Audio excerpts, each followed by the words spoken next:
Bonsoir à tous, mesdames et messieurs. Bienvenue à cette grande édition de ce samedi 30 octobre, couplée de la rétrospective de la semaine.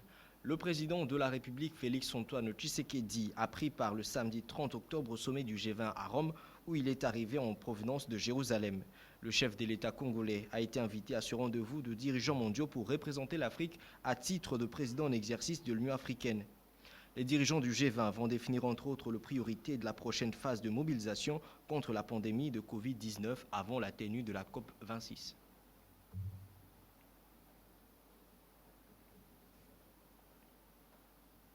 Et un consensus vient d'être trouvé entre le gouvernement central et les enseignants après un mois de leur grève décrétée depuis la rentrée scolaire 2020-2021. Selon le ministre de l'EPST, Tony Mwaba, il a affirmé que la rentrée scolaire sera effective dans toute l'étendue du territoire national déjà à partir de ce lundi 1er novembre. La RDC a accueilli le samedi 30 octobre une délégation de partenaires belges conduite par le ministre d'État André Flahault pour participer à la grande foire des entrepreneurs qui se tiendra à Kinshasa. Suivez. Cette mission s'inscrit dans le cadre des renforcements de la diplomatie parlementaire entre les deux États. C'est dans ce cadre que l'honorable président du Sénat, Modeste Batsi Lukwebo, a réuni dans son cabinet du travail la commission mixte des sénateurs et députés nationaux pour préparer cette rencontre qui réunira les parlementaires de la RDC et ceux de l'ancienne métropole. Leurs échanges tourneront essentiellement autour des relations bilatérales qui doivent être réchauffées. Les crédits carbone, les climats des affaires et le travail parlementaire. Vous nous voyez là, entre parlementaires congolais, Sénat et Assemblée nationale, une commission mixte mise en place par nos présidents pour échanger avec nos collègues parlementaires. C'est dans le cadre aussi de la diplomatie parlementaire que cette activité a été initiée, mais avant que les autres n'arrivent. Nous, parlementaires congolais, nous devons nous retrouver devant notre président du Sénat pour échanger sur les activités à mener pendant ce séjour de nos collègues belges. Voilà, c'était une séance de travail, prise de contact avec le bureau du Sénat et d'ici là, nous allons rencontrer le bureau de l'Assemblée nationale aussi avant que nos collègues parlementaires belges n'arrivent. L'activité aura bel et bien lieu. Ce n'est pas pour rien que vous avez vu les députés nationaux et les sénateurs faire cette séance de travail tout à l'heure avec le président du Sénat. Dans les jours qui viennent, il y aura une forte communication autour de cela sur cette diplomatie parlementaire Belgique et République démocratique du Congo. Il faut noter que la délégation du Parlement belge signera un protocole d'accord avec le Parlement de la RDC dans le cadre des groupes d'amitié belge-congolais. Elle devra également rencontrer le chef de l'État Félix-Antoine Tshisekedi Tshilombo, le Premier ministre Jean-Michel Sama Lukonde, ainsi que plusieurs autres personnalités de la République démocratique du Congo.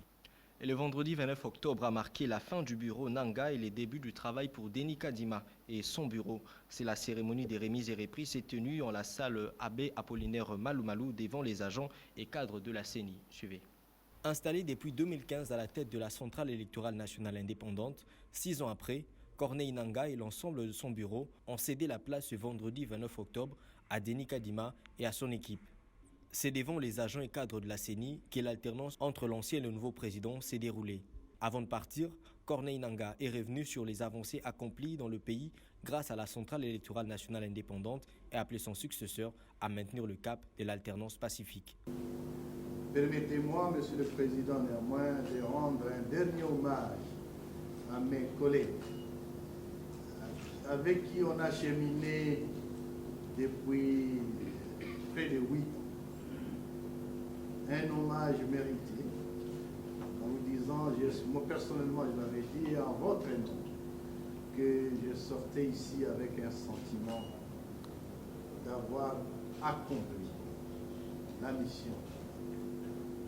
Au président de la CENI, à son équipe, ce que je donnerai comme dernier conseil, c'est que nous avons conduit un processus difficile et complexe. On a atteint les résultats. L'alternance, la toute première alternance en République démocratique. Il y a donc des points sur lesquels les points qu'on peut considérer comme des points forts. Je vous conseillerais, Monsieur le Président et votre équipe, de les consolider. À son tour, le nouveau président de la CENI, Denis Kadima, conscient du défi à relever en peu de temps qu'il reste, a sans contour donné l'état d'esprit de l'ensemble du bureau pour réussir la tenue des élections en 2023, crédible, libre et transparente. Tout en évoquant une plénière sans tarder pour la tenue des élections de gouverneurs dans différentes provinces de la RDC. Mes collègues et moi-même, tous nouvellement investis comme membres de la Commission électorale nationale indépendante, sommes heureux d'être ici au siège national de la centrale électorale de la République démocratique du Congo en ce jour. Nous n'avons pas d'autre choix que de nous retrousser les manches durant les 2 ans qui viennent. Mes collègues et moi-même sommes déterminés à travailler pour donner au pays des scrutins crédibles dans les délais constitutionnels. Pour arriver à de telles élections, la CENI doit continuer à investir principalement dans ses ressources humaines, qui du reste constituent la pierre angulaire de cet édifice institutionnel. Nous devons dire un mot relativement aux élections de gouverneurs et vice-gouverneurs des provinces. Sur ce point, la nouvelle commission électorale convoquera une assemblée plénière des membres au début de la semaine prochaine, centrée essentiellement sur cette matière.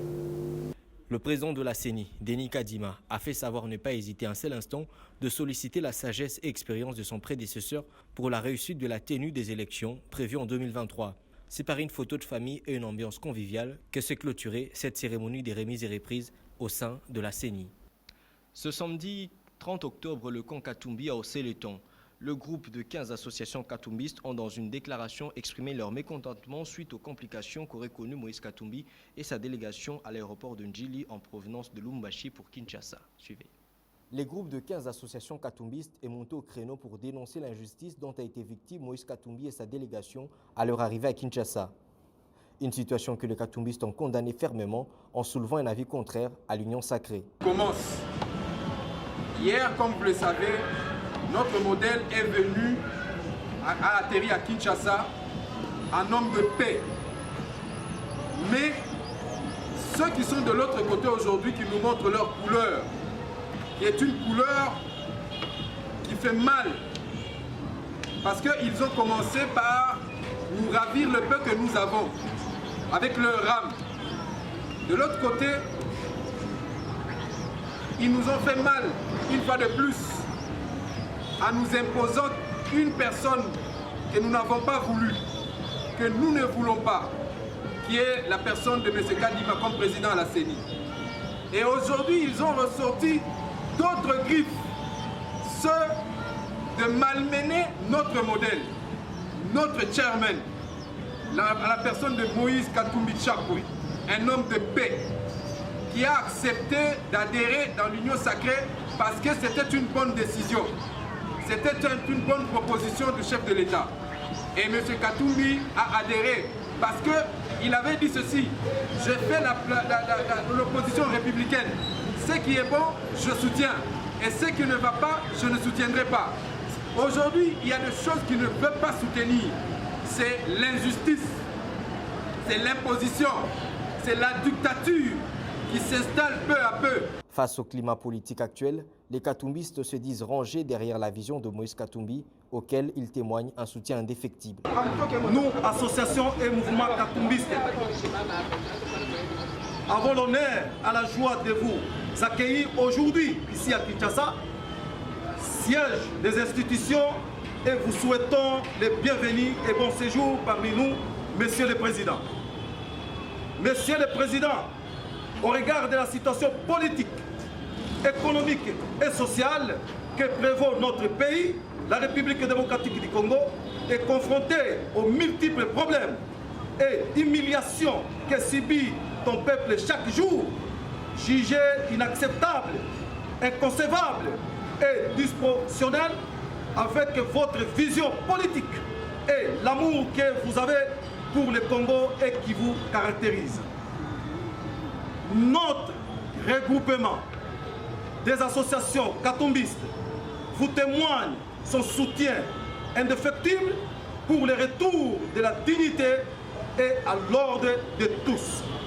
Nous sommes derrière votre vision en tant qu'hommes de paix, rassemblés, travailleurs, homme de développement, soucieux pour le bien-être du peuple congolais. Nous vous encourageons, Monsieur le Président, à ne pas abandonner vos objectifs. Moïse Katumbi séjourne depuis vendredi 29 octobre à Kinshasa pour entamer des consultations politiques avant de décider de son avenir au sein de l'Union sacrée. Et puis direction l'Université protestante au Congo, UPC en sigle, qui a procédé ce samedi 30 octobre à la cérémonie de collation de grade académique marquant la fin de l'année 2020-2021. Et parmi les lauréats pour cette année qui se clôture, on peut compter l'honorable député Ogi Kalonji, Alice Massengou et Arfalon Basakissa. Merci encore une fois, monsieur le professeur président du jury. Après avoir défendu brillamment son mémoire de licence en droit économique le 21 octobre dernier, désormais Ogi Kalonji, proclamé licencié avec la mention distinction à l'Université protestante au Congo lors de la cérémonie de la collation des grades académiques marquant la clôture de l'année 2020-2021.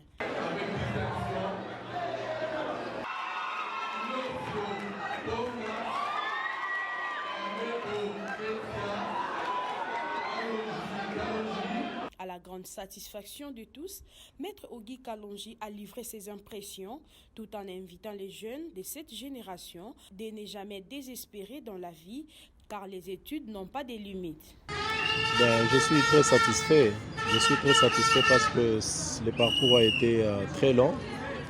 J'ai commencé ici un certain le 21 octobre 2016. 5 ans aujourd'hui que je sors de l'université protestante au Congo, je suis très satisfait et surtout avec la mention distinction. Aujourd'hui là je compte 3 distinctions, j'ai distingué en G1, en G2 et aujourd'hui je distingue en L2. C'est un sujet de joie parce qu'aujourd'hui maintenant d'autres portes s'ouvrent. Je serai certainement assistant d'un des cours que je maîtrise mieux ici. Et après ça, nous réfléchissons à faire autre chose. Pourquoi pas ne pas devenir professeur? Nous disons à la jeunesse qu'il n'est jamais trop tard pour apprendre. Donc je leur demande de continuer à apprendre, qu'ils puissent suivre notre modèle, notre exemple. Nous avons appris, nous continuerons à apprendre. Nous allons profiter du temps que nous allons avoir sur cette terre des hommes pour apprendre. Donc courage à ceux qui pensent apprendre et la vie nous réserve beaucoup de choses. Merci.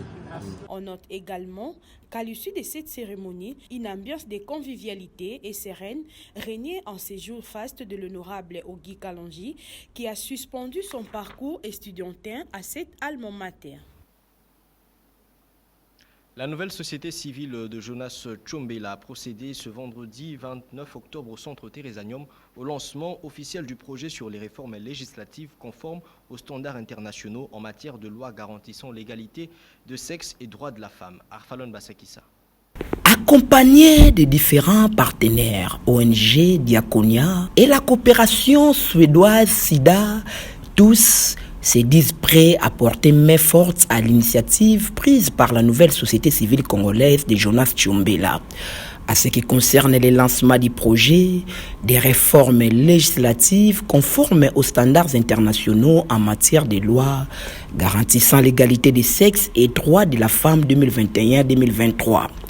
On signale également la présence de plusieurs personnalités, notamment cadres de la NCC, Chevalier de la Plume et des micros, ont pris part à ces assises qui s'est déroulées au centre Thérésanium dans la commune de Kitambo. Approché par la presse, le numéro 1 de la nouvelle société civile congolaise nous fait la restitution de cette activité. Dire que le projet vise les réformes qui garantissent l'égalité des sexes et droits de la femme et qui doivent être conformes aux standards internationaux. C'est ça l'enjeu et l'objectif même de ce projet. Donc nous devons travailler sur le plaidoyer pour des réformes qui garantissent l'égalité des sexes et droits de la femme et qui doivent être conformes aux standards internationaux. Tel que reconnu par les Conseils des Nations, ça doit aussi fonctionner dans notre société. Lutte contre la discrimination qui sont faites aux femmes, qui ne sont pas très intéressants dans notre société. D'où, avec ce projet, nous visons qu'au finish, on ait des lois qui sont conformes aux standards internationaux. Si ces lois existent, nous allons jouer pour qu'elles soient appliquées. Si elles n'existent pas, nous allons travailler pour qu'elles puissent exister, pour qu'elles soient conformes aux standards internationaux. Et nous serons dans le Congo central et à Kinshasa avec ce plaidoyer pour trouver ces résultats au finish en 2023. On attend une société qui est sensibilisée et des lois qui sont conformes aux standards internationaux. Voilà ce que nous allons viser par ce projet. Les résultats que nous attendons des lois qui sont conformes aux standards internationaux, des lois qui garantissent l'égalité des sexes et le droit de la femme. C'est ça que nous attendons au finish. Et nous attendons une société sensibilisée et mobilisée autour de ces standards internationaux. C'est ça le plaidoyer que nous sommes en train d'attendre à travers ce projet. Il s'est de rappeler que le lancement de ces projets est une œuvre de la nouvelle société civile congolaise. Et puis parlons littérature dans ce journal. La 5e édition de la grande rentrée littéraire a débuté depuis le vendredi 29 octobre avec un grand marché 10 livres à la place Victoire où se tenue ce samedi 30 octobre la cérémonie des remises du prix aux lauréats de la 4e édition du prix littéraire Zamenga. Suivez. L'avant-midi du samedi 30 octobre, la place des artistes où se tient la 5e édition de la rentrée littéraire a réuni les amoureux de la littérature congolaise de tout âge pour la remise du prix aux 10 lauréats de la 4e édition du prix littéraire Zamenga qui a été remporté par Yannick Ethan Kaombo pour son livre sous haute sécurité à Boulouo, suivi de Jonathan Ilenga. Un honneur pour ces écrivains d'être lauréats et remporter les magistrales prix Zamenga. Oui, je suis Jonathan Ilenga, lauréat du prix Zamenga, 4e édition. C'est un grand honneur parce que le prix Zamenga donne un sens à un texte. On a beau écrire, mais quand on n'est pas publié, on n'a pas atteint l'objectif parce que je pense que quand on écrit, c'est pour être élu. Alors le prix Zamenga nous permet d'être élu par un grand public, je dois le dire comme ça. Donc c'est un grand bonheur. Pour Richard Ali, cette 5e édition littéraire permet de donner aux jeunes Congolais leur place dans la littérature avec des prix comme Zamenga. La particularité, c'est que nous avons placé cet événement au cœur de Kinshasa, ici au rond-point Victoire, à la place des artistes, justement pour dire au monde entier qu'à Kinshasa, les gens lisent, les gens écrivent. Nous voulons aussi attirer l'attention de la population aux activités de la pensée, puisque tout le monde, on constate que la plupart des personnes ignorent qu'il y a des activités littéraires qui existent. Alors quand on le fait ici à Victoire, ça permet à ce que tout le monde puisse découvrir que les écrivains existent bel et bien, ils sont en vie. Ils écrivent, il y a des maisons d'édition qui sont là, qui sont bien viables et réelles. Ensuite de ça, nous avons placé la remise du prix Zamenga ici à Victoire, justement pour attirer l'attention des jeunes, pour leur dire que la compétition est là. Nous sommes déjà à la 4e édition et donc ils sont invités à participer à ces grands concours qui aujourd'hui aillent à récompenser 10 lauréats seniors et 4 lauréats élèves.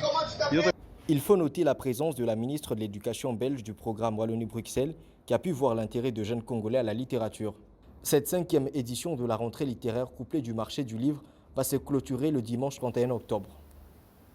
Et ouvrant la page rétrospective dans ce journal, les députés nationaux et sénateurs du Sankourou avaient salué la décision d'éviction du gouverneur de leur province par l'Assemblée provinciale du Sankourou. C'est dans une déclaration faite le vendredi 29 octobre à l'esplanade du Palais du Peuple. Suivez. Dans une déclaration faite ce vendredi 29 octobre au Palais du Peuple, les députés nationaux et sénateurs de la province de Sankourou saluent la décision d'éviction du gouverneur de leur province. Déclaration politique des députés nationaux et sénateurs de la province du Sankourou. Les députés nationaux et sénateurs de la province du Sankourou viennent d'apprendre avec satisfaction la décision prise en date du 28 octobre 2021 par l'Assemblée provinciale du Sankourou portant échéance du gouverneur de province. Les députés nationaux et sénateurs soutiennent cette action de l'Assemblée provinciale qui reflète non seulement la volonté de la population du Sankourou, mais aussi les souhaits de ses élus nationaux tels qu'exprimés à diverses reprises auprès des autorités du pouvoir central. Les députés nationaux et sénateurs appellent la population du Sankourou à rester vigilante et mobilisée derrière le leadership du président de la République Félix Antoine Tshisekedi Tshilombo pour l'aboutissement heureux de cette crise qui n'a que trop duré. Ces parlementaires invitent cependant la population de Sanko à rester vigilante et mobilisée derrière le président de la République, Félix Antoine Tshisekedi Tshilombo. Et puis, dans un autre registre, sachez que c'est un regroupement qui a surpris plus d'un. Le bloc patriotique qui a vu le jour le mardi 26 octobre, regroupant en son sein l'AMUCA, FCC, Ensemble, qui ont annoncé une marche politique de grande envergure pour le 6 novembre prochain. Suivez. Congolaises et Congolais, membres de la presse tant nationale qu'internationale, l'heure est grave. La nation congolaise est en péril. Faisant suite à notre déclaration commune du 24 octobre 2021, consacrant la synergie de tous nos mouvements respectifs pour sauver la patrie, nous, force synergie de tous nos mouvements respectifs, nous, forces sociales et politiques de la nation, nous avons invité à ces points de presse. En effet, face à la dérive totalitaire, savamment conçue et orchestrée pour une mise à place cynique d'un mécanisme de prédation, le peuple congolais, dont les aïeux ont chèrement acquis la souveraineté nationale et internationale, nous vous prions de vous lever pour qu'ensemble, comme un seul homme, nous reprenions notre souveraineté. Trop, c'est trop. Non à la CENI telle qu'imposée, non à l'abrutissement de nos enfants, non à la paupérisation de nos enseignants, non à l'absence de l'autorité de l'État, non à l'escroquerie via RAM. Le samedi 6 novembre 2021, le monde verra et comprendra que le peuple congolais n'est pas faible ni lâche et qu'il est fondamentalement opposé à la parodie d'état de droit irrévérencieusement scandée par ces zéros.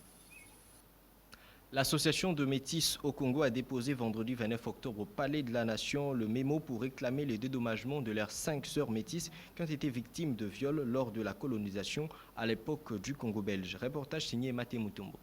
L'objet de ces mémos déposés au ministère des Affaires étrangères par l'Association des métis au Congo ASMECO en sigle, c'est de réclamer une justice équitable au profit des 5 sœurs métisses victimes des cas de viol à l'époque de la colonisation. Interrogé à Kantassé, le président de CETAS Bel Ferdinand Lokunda da Silva expliquait la raison de cette motivation. Néanmoins, nous parcourons maintenant notre itinéraire. On est maintenant à la présidence de la République pour déposer notre mémo concernant l'affaire qui oppose nos 5 sœurs métisses en Belgique avec l'État belge.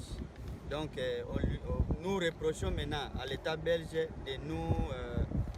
de commettre les actes criminels d'abandon des enfants, de déportation, de ségrégation ciblée, tout ça. Donc nous sommes venus pour confirmer ces plaintes-là et puis être de cœur avec nos sœurs qui sont en Belgique afin que la justice soit faite. Après les affaires étrangères, ils se sont dirigés au Palais de la Nation afin de mettre les 2 États en contact pour trouver la solution à cette situation. Voilà, nous sommes venus auprès du gouvernement congolais parce que les mamans qui ont mis au monde ces 5 mamans, ces 5 sœurs, et nous tous aussi, nous sommes des mères congolaises. C'est que l'affaire doit être maintenant traitée entre 2 États, l'État belge et l'État congolais, pour que la solution soit trouvée une fois pour toutes et définitivement. Retenez que l'Association des métis au Congo demande la récompense au gouvernement belge par rapport au sort qu'ils ont subi lors de la colonisation. L'homme qui suit ses peines est affranchi, l'homme qui suit Dieu est affranchi de ses peines. Tel est le thème exploité le jeudi 28 octobre par le pasteur Israël Mpala Chipadi lors de la journée de prière et de repos de l'Éternel dans la commune de Lemba. Témoin de l'événement, Arfalon Basakissa. Conformément à la parole de Dieu dans l'évangile selon Jean chapitre 4, le verset 23, qui stipule que l'heure vient et elle est déjà venue où les vrais adorateurs adoreront le Père en esprit et en vérité. Car ce sont là les adorateurs que le Père demande.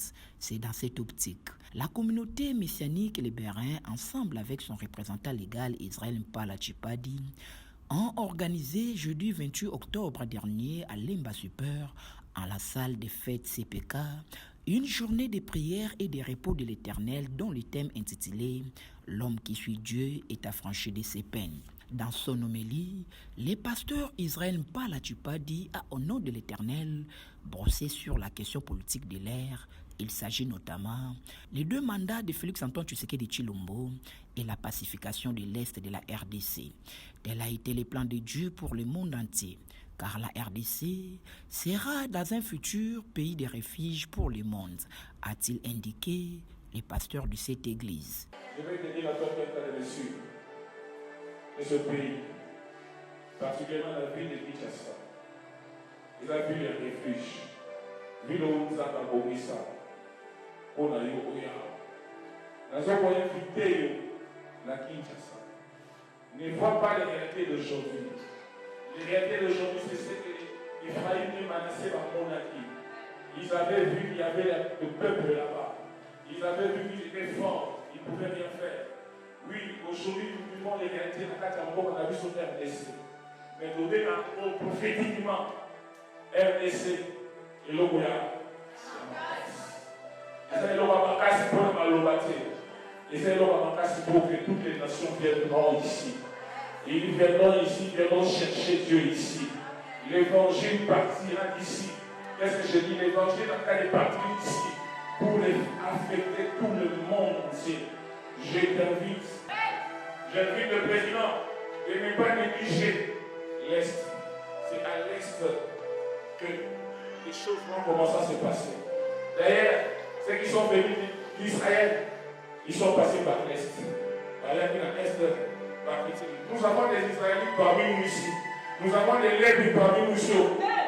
Je t'invite, monsieur le président de la République, à pouvoir prendre comme bâton, comme maillon, comme arme, comme objectif de pouvoir mettre la paix à l'Est.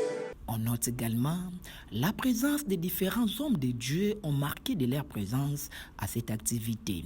Rappelons que la dite journée a été clôturée par une prière intense.